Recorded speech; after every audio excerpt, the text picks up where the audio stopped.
Bonsoir à toutes et à tous, bienvenue à chacun.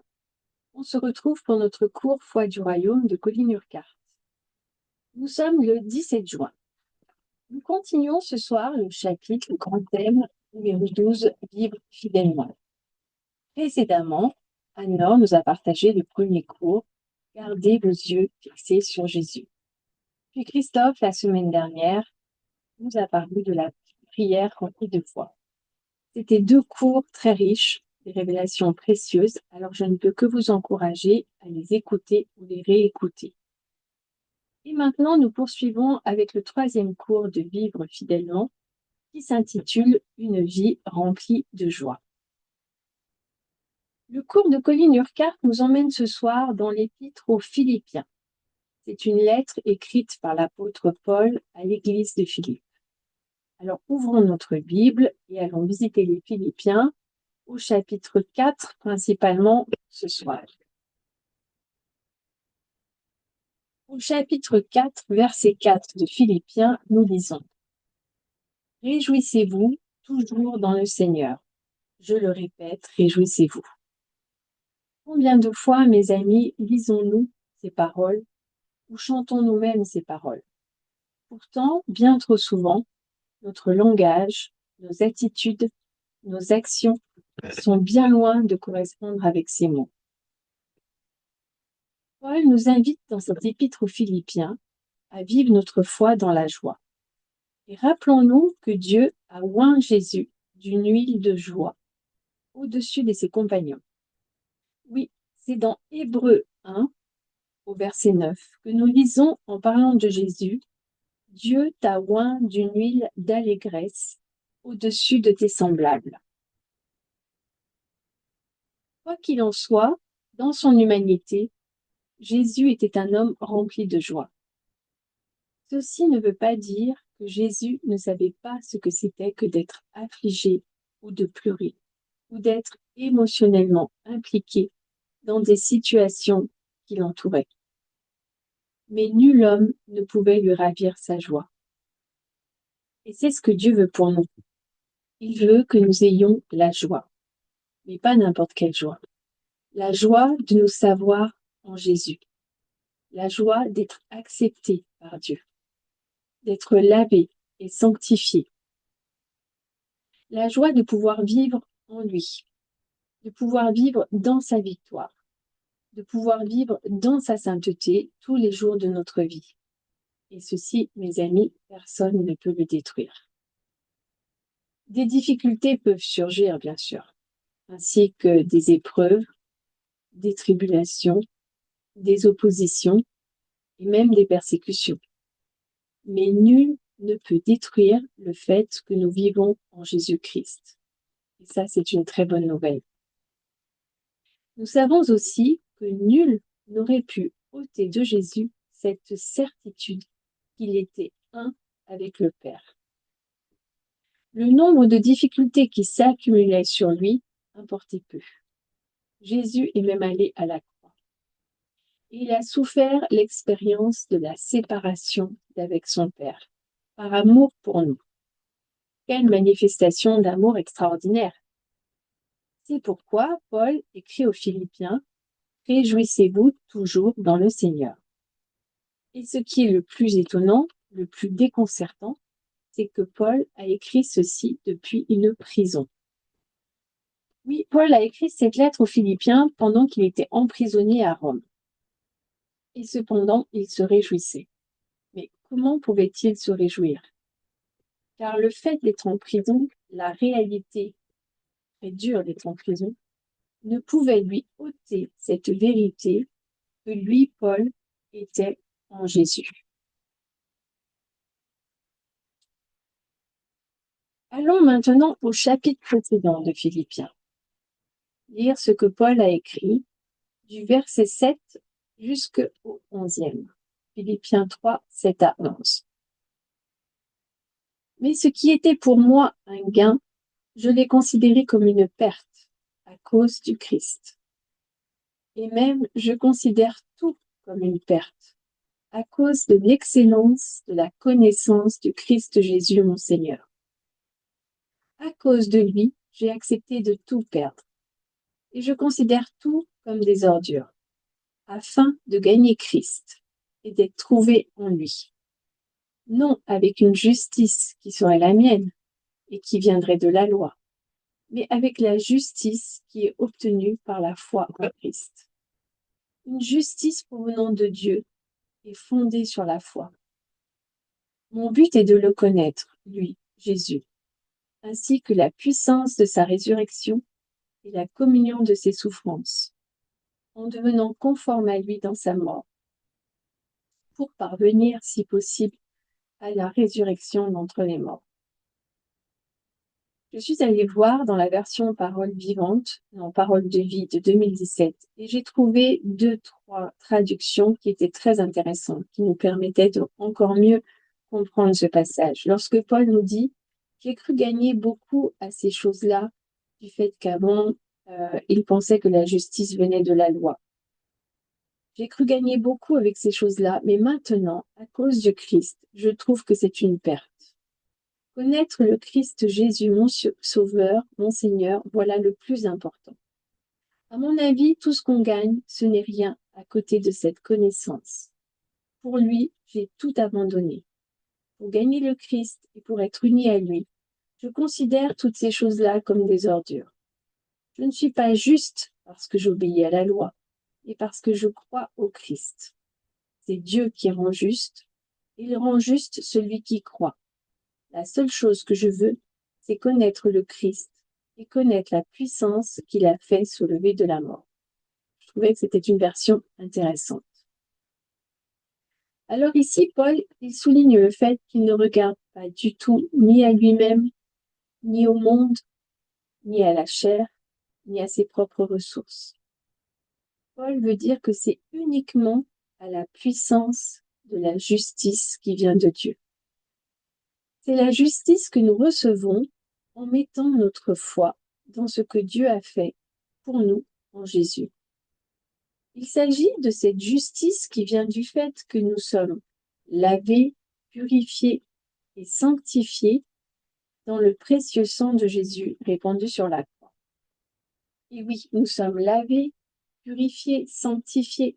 Cela nous renvoie à cette vérité fondamentale de 1 Corinthiens 6, verset 11, qui a été vue et expliquée les 2 semaines précédentes.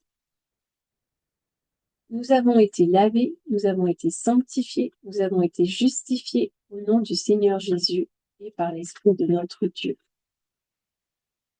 Pour résumer, Paul ne regarde pas à lui, mais il regarde à la justice de Dieu, acquise en Jésus, qui le rend juste devant Dieu. Par conséquent, parce qu'il vit en Jésus, Paul peut toujours se réjouir dans le Seigneur, même lors de circonstances adverses. Paul dit aux Philippiens, « Réjouissez-vous dans le Seigneur ».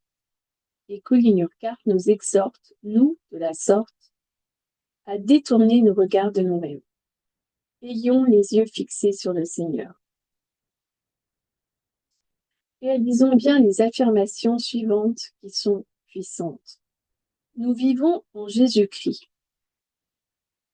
Il est notre sainteté. Si nous vivons en Jésus-Christ, cela veut dire qu'il est notre justice. Si nous vivons en Jésus-Christ, ça veut dire qu'il est celui en qui nous vivons, celui en qui nous existons et en qui nous bougeons. Alors fixons nos regards sur lui et réjouissons-nous en lui. La situation dans laquelle nous sommes importe peu. Jésus est toujours le même, il ne change pas, il est toujours avec nous. Nous vivons en lui, il vit en nous. Et j'aurais envie de dire, mettons-le à la forme personnelle je pour mieux s'approprier cette promesse. C'est plus qu'une promesse, c'est une vérité. Je vis en lui, il vit en moi. Alors réjouissons-nous en lui.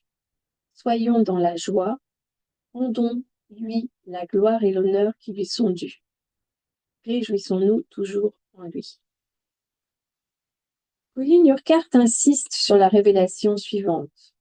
Ainsi, du fait que vous êtes en lui, vous réjouissant en lui, vous pouvez être comme Jésus, dans la situation.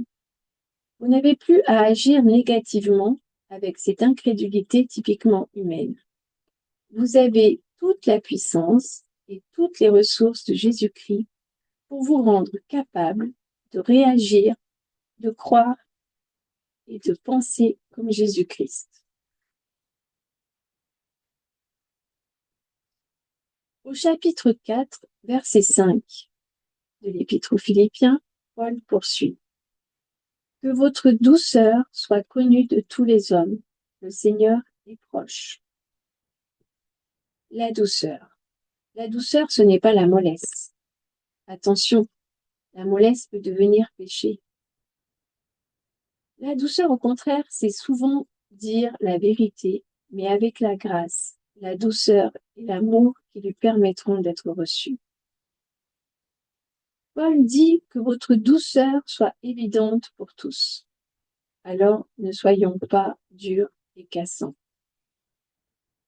Pauline Urquhart nous prévient qu'il existe une sorte de pharisaïsme chrétien qui fait qu'on agit rigidement, froidement et durement. Si nous reprenons le verset 5, que votre douceur soit évidente pour tous, le Seigneur est proche. Bien sûr qu'il est proche. Nous vivons en lui et il vit en nous. Il n'y a pas lieu de croire qu'il est nécessaire de crier afin que Dieu nous entende. Nous n'avons pas à forcer la main de Dieu pour qu'il s'occupe de nous. Dieu nous aime et il nous a déclaré son amour en donnant son Fils qui est mort sur la croix. Au verset 5, nous avons le Seigneur est proche. Puis, au verset 6, cela commence par « Ne vous inquiétez de rien ». Mais pourquoi avons-nous cette déclaration, cette même injonction « Ne vous inquiétez de rien » Parce que l'anxiété ne nous fait pas grandir. L'anxiété n'a jamais changé une situation et elle ne détermine rien. Ne vous inquiétez de rien, cela revient à dire « Votre Père prend soin de vous ». Car votre Père prend soin de vous. Il peut prendre soin des oiseaux, des lys des champs, de l'ensemble de la création, alors sûrement il peut prendre soin de ceux qui lui sont précieux.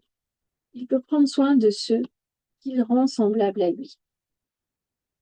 Ne vous inquiétez de rien de Paul fait écho aux paroles mêmes de Jésus. Reprenons au verset 6 de Philippiens 4. Ne vous inquiétez de rien, mais en toute chose, faites connaître vos besoins à Dieu par des prières et des supplications avec des actions de grâce. La dernière fois, nous avons vu que nous avons besoin de venir dans le lieu saint en étant lavés par le sang de Jésus et en ayant l'assurance que Dieu va nous exaucer. Vous vous rappelez? Alors nous comprenons ce que Paul veut nous dire en fait. Si nous paraphrasons ce que Paul a dit au verset 6, cela donnerait: ayant accès au trône de Dieu et vivant en Christ, et lui en vous, quel besoin as-tu d'être anxieux? Si quelque chose te préoccupe, va le dire à Dieu. Apporte-le-lui dans la prière. Paul dit, en toute chose, faites connaître vos besoins à Dieu par des prières et des supplications avec action de grâce. En toute chose, c'est toute chose, et non pas dans quelques domaines seulement. En premier lieu, Paul dit, ne vous inquiétez de rien. Il ne s'agit donc pas de donner au Seigneur vos gros problèmes ou vos gros soucis, puis de garder les autres en pensant que vous pourrez aussi bien vous en sortir tout seul. Non, ça ne marche pas. D'ailleurs, que nous dit 1 Pierre au chapitre 5, le verset 7? Déchargez-vous de tous vos soucis sur le Seigneur. Ce qui revient à dire, ne vous inquiétez de rien et dans toutes les situations, apportez tout au Seigneur. Et de quelle façon? Eh bien, par des prières. Parlez à Dieu de vos situations, de tout ce qui vous préoccupe. Dites-le à votre Père, faites-lui en part. Ne le laissez pas en dehors de quoi que ce soit de votre vie, car il est là avec vous. Le Seigneur est proche en tout temps, alors ne le laissons pas dehors. Laissons-le dans nos pensées et entrons dans les siennes. Regardons une situation comme lui la regarde et demandons-lui de pardonner notre anxiété, car oui, c'est un péché. C'est péché contre Dieu d'être anxieux. Alors recevons sur cette anxiété la purification par le sang de Jésus. Et ensuite, nous pourrons voir la situation sous un nouveau jour, avec les yeux de la foi. L'anxiété embrume la situation, de sorte que vous ne pouvez plus la voir clairement. Ne vous inquiétez de rien, c'est de rien. Ce n'est pas, ne vous inquiétez pas et puis laissez quelques petites choses par-ci par-là. Non, c'est de rien. Mais en toute chose, faites connaître vos besoins à Dieu par des prières et des supplications. Ce qui veut dire que nous demandons à Dieu. Nous recherchons sa face pour l'exaucement précis dont nous avons besoin dans telle et telle situation qui nous tracasse. Dieu ne veut pas que nous continuions à supporter la situation et à vivre dans l'anxiété. En toute chose, faites connaître vos besoins à Dieu par des prières et des supplications avec action de grâce. Pourquoi avec des actions de grâce, qui signifient des actes de remerciement, savoir dire merci et être reconnaissant? Eh bien, parce que nous croyons que, tel que nous l'avons vu les semaines précédentes dans Marc 11, quoi que ce soit que nous demandons en priant, en croyant que nous l'avons reçu, nous le verrons s'accomplir. Alors, nous pouvons faire des actions de grâce. Nous pouvons remercier Dieu parce qu'il nous a donné sa vie dans toute sa plénitude. Nous vivons en lui et il vit en nous. Il est notre réponse. Nous vivons dans la réponse à nos besoins. Alléluia.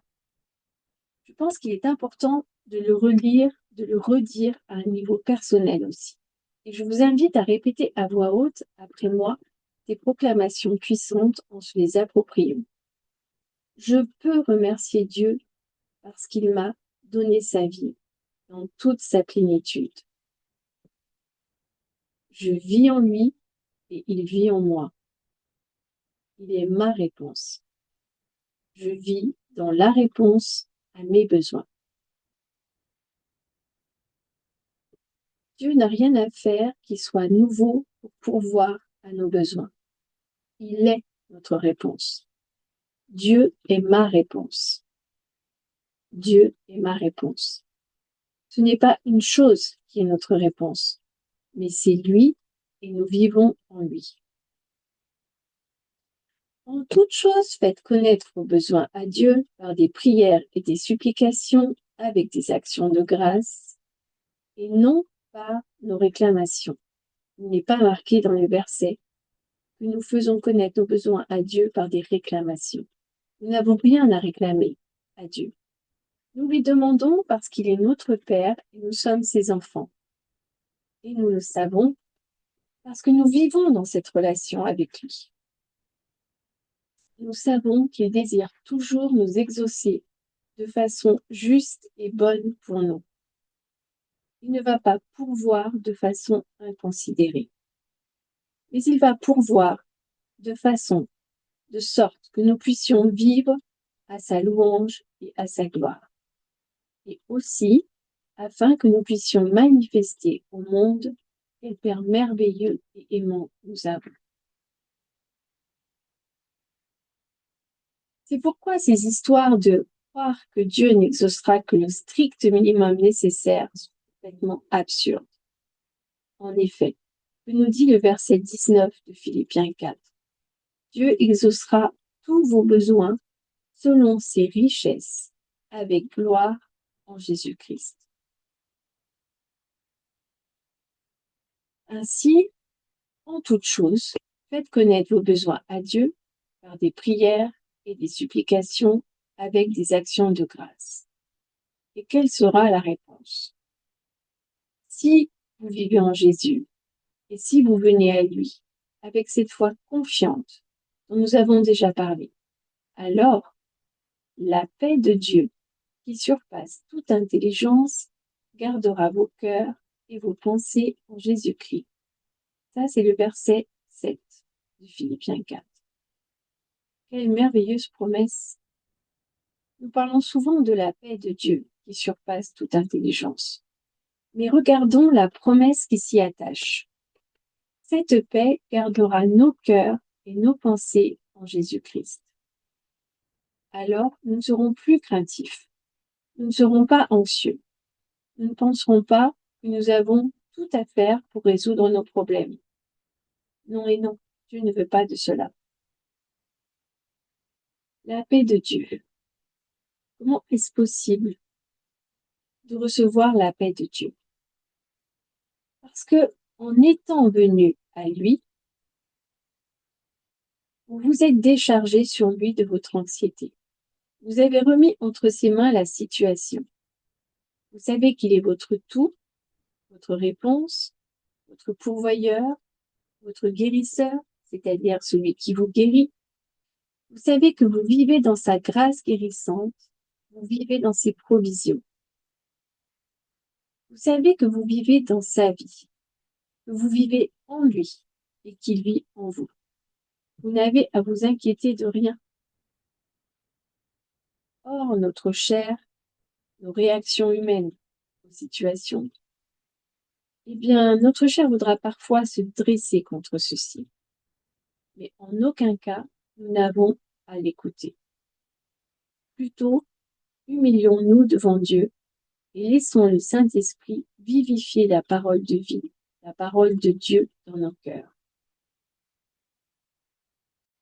Si nous devenons anxieux, si nous devenons craintifs, c'est parce que nous n'écoutons pas ce que Dieu nous dit dans sa parole. Alors à chaque fois que nous découvrons que nous avons de l'anxiété ou de la crainte, de la peur, laissons donc l'Esprit Saint vivifier en nous cette parole d'une façon nouvelle. Apportons cette anxiété au pied de la croix. Si nous reprenons maintenant là où nous en étions au verset 8, eh bien, on constate que immédiatement après, Paul enchaîne au verset 8.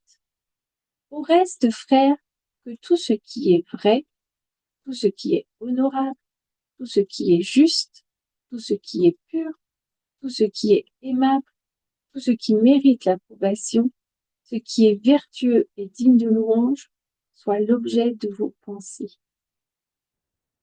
Voilà ce qui devrait nous passer par la tête, et non pas l'anxiété, la crainte ou les plans que nous faisons pour résoudre ceci d'une façon ou d'une autre. Tout ce qui est vrai, dit le verset 8. Alors pensons vrai, et seule la parole de Dieu est vraie. Tout ce qui est honorable, tout ce qui est juste, tout ce qui est pur, tout ce qui est aimable, tout ce qui mérite l'approbation, ce qui est vertueux et digne de louange. Et ce n'est pas ce qui est de la crainte. Bien souvent, nous parlons de nos besoins, alors que cela ne devrait pas être nécessaire, puisque nous avons reçu l'héritage par lequel nous avons tout en Jésus. Il vous est peut-être arrivé d'aller à des rencontres paroissiales, des réunions où l'on a dit « Nous n'avons pas assez d'argent, nous n'avons pas ceci, et il nous manque cela ». À la fin de la soirée, tout le monde est craintif et déprimé vis-à-vis de l'avenir. Alors que si nous nous mettions à genoux et confessions ouvertement les cadeaux de Dieu, et si nous passions toute la soirée à parler de la grâce de notre Sauveur, de sa bonne volonté à donner, et si nous laissions l'Esprit témoigner de sa parole dans nos cœurs, nous repartirions le cœur plein de foi, sans avoir l'impression que tout est désespérément hors contrôle. Pensons, mes amis, à ce qui est positif. Paul dit ensuite au verset 9, « Ce que vous avez appris, reçu et entendu, et ce que vous avez vu en moi, pratiquez-le. Vous voyez, Paul leur dit, c'est ce que je fais. Et pourtant, il est là, coincé en prison. Il pourrait très bien penser, oh pauvre de moi, je suis en prison, le Seigneur m'a laissé être emprisonné alors que je ne fais que son travail, et ce ne sont que difficultés sur difficultés. Nous, les apôtres, nous sommes vraiment les dépotoirs de toute la création. Je ne sais vraiment pas pourquoi je me suis embarquée dans cette affaire. Et Paul pourrait continuer ainsi. Mais non. C'est comme si Paul disait au contraire, pensez positif. Ayez vos cœurs et vos pensées fixés sur les choses d'en haut. D'ailleurs, c'est ce que Paul dit aux Colossiens, dans le chapitre 3 au verset 1 et 2. Si vous êtes ressuscités avec Christ, cherchez les choses d'en haut. Affectionnez-vous aux choses d'en haut et non à celles qui sont sur la terre. Considérons Jésus. Son témoignage est que le Dieu de paix soit avec vous. Le Dieu de paix sera avec vous, tout comme le Dieu de paix est avec lui. Vous voyez, c'est bien ce que l'apôtre Paul nous dit. Si nous paraphrasons le verset 7, « Je suis là en prison et j'ai la paix de Dieu qui surpasse toute intelligence. Dieu est avec moi, je ne m'inquiète de rien. Je sais que Dieu a sa main sur ma vie et qu'il me conduira de la façon qu'il sait être juste. » Pour ceux qui aiment Dieu, Dieu agit en tout pour leur bien, de ceux qui sont appelés à son dessein. Vous vous rappelez, c'est dans Romains 8, au verset 28. Et Paul croit cela. Et nous, pourquoi ne pas laisser la paix de Dieu remplir nos cœurs? Regardons maintenant le verset suivant de Philippiens 4. Paul dit au verset 10, « J'ai éprouvé une grande joie dans le Seigneur à voir refleurir votre intérêt pour moi. Cet intérêt, vous l'aviez bien, et l'occasion vous manquait. » Paul se réjouit du fait qu'à présent les Philippiens regardent hors d'eux-mêmes et se soucient de lui. Il commence à réaliser qu'en prison, il se peut bien qu'il y ait des besoins.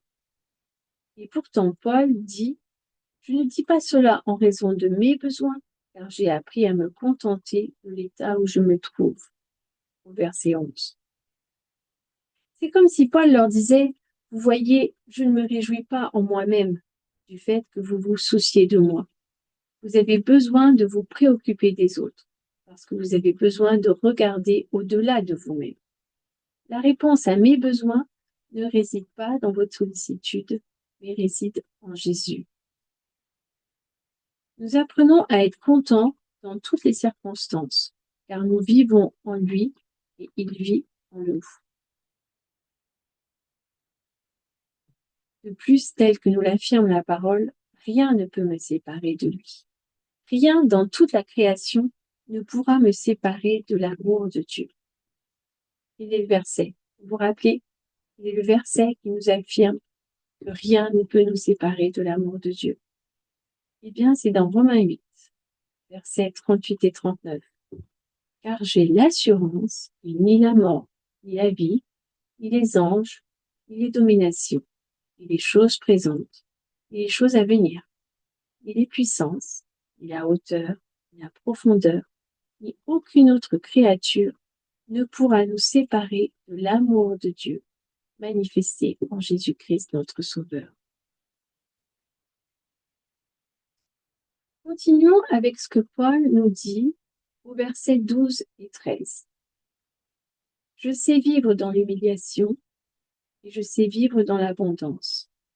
En tout et partout, j'ai appris à être rassasié et à avoir faim, à être dans l'abondance et à être dans la disette. Je puis tout par celui qui me fortifie. » Philippiens 4, versets 12 et 13. Celui qui me fortifie. Paul a appris le secret de ce que signifie vivre par Christ. Jésus est celui qui vous fortifie, lorsque vous vous sentez tout à fait à plat. En nous-mêmes, nous sommes faibles. D'ailleurs, c'est Jésus qui nous l'atteste lui-même. Dans Jean 15 au verset 5, Jésus nous dit, sans moi, vous ne pouvez rien faire. Mais Jésus est notre suffisance. Il est notre force. Jésus est notre réponse aux besoins. Il est notre pourvoyeur. Jésus est notre Seigneur. Nous vivons en Jésus et il vit en nous. Revenons à nos Philippiens, dont Paul fait l'éloge, et plus particulièrement au sujet de leur fidélité pour donner aux autres. Au verset 19, il leur dit « Mon Dieu pourvoira à tous vos besoins selon sa richesse avec gloire en Jésus-Christ. » Ceci confirme cet enseignement de Jésus. Donne et on te donnera une bonne mesure, serrée, secouée, débordante. Vous pourrez relire ça dans Luc 6, au verset 38. Paul fait cette réflexion dans le contexte de la fidélité des Philippiens dans leurs dons. Et mon Dieu pourvoira à tous vos besoins, non pas à quelques-uns, mais à tous. En conclusion, reprenons Philippiens 4, chapitre 4, verset 6. Ne vous inquiétez de rien, et en toute chose, faites connaître vos besoins à Dieu par des prières, des supplications et des actions de grâce. Et mon Dieu pourvoira à tous vos besoins. Vous voyez que vous ne pouvez pas vous attendre à ce que Dieu pourvoie à tous vos besoins si vous ne lui faites pas part de quelques-uns de vos besoins. Vous êtes d'accord? Alors apportons-lui tous nos besoins. Et ainsi, il pourvoira à tous nos besoins selon sa richesse, avec gloire en Jésus-Christ.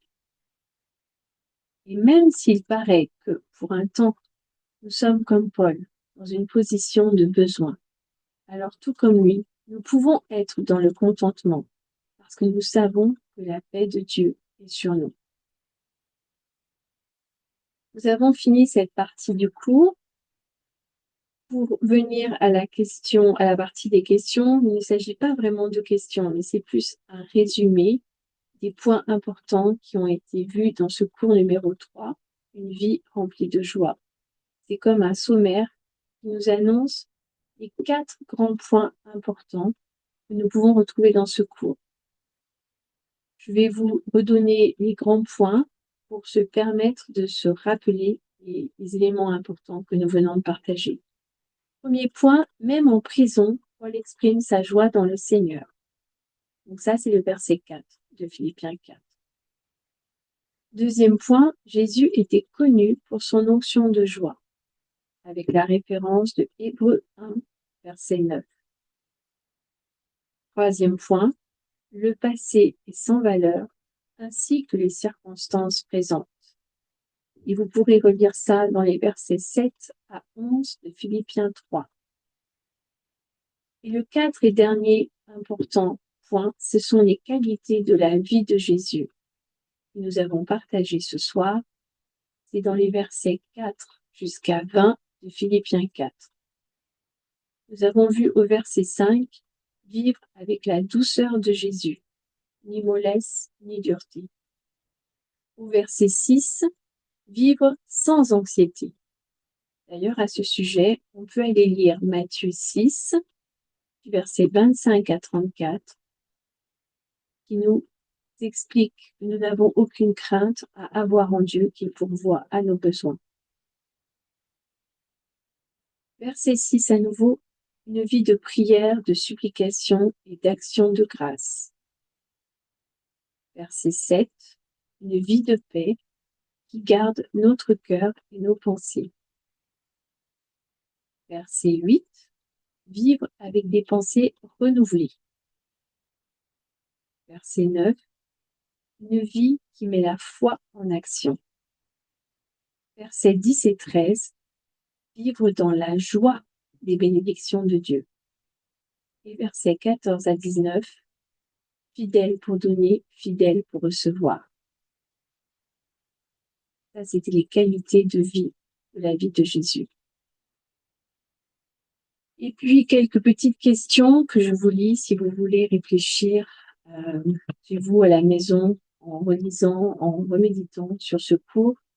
Y a-t-il beaucoup de joie dans votre vie aujourd'hui? C'est important de se poser la question. Si la parole nous dit que nous devons en tout temps nous réjouir, où en est notre joie? Deuxième question, si notre joie est moindre que celle de Jésus ou de Paul, quelle peut en être la raison? Posons-nous la question. Troisième question, on nous incite, on nous exhorte à écrire 3 choses que nous allons mettre en pratique. Nous allons décider de mettre en pratique dans notre vie à la suite de cet enseignement. Et dernière question, comment vous attendez-vous à ce que ces choses augmentent votre joie dans le Seigneur? Voilà, donc nous avons terminé pour la partie cours et questions. La suite et la fin de ce cours de vivre pleinement, ce sera mercredi prochain, le 24 juin, avec Bruno, qui nous présentera « Prouver que Dieu est fidèle ». Ce sera la 4e dernière partie. Je vous remercie. Nous terminons ce cours ce soir.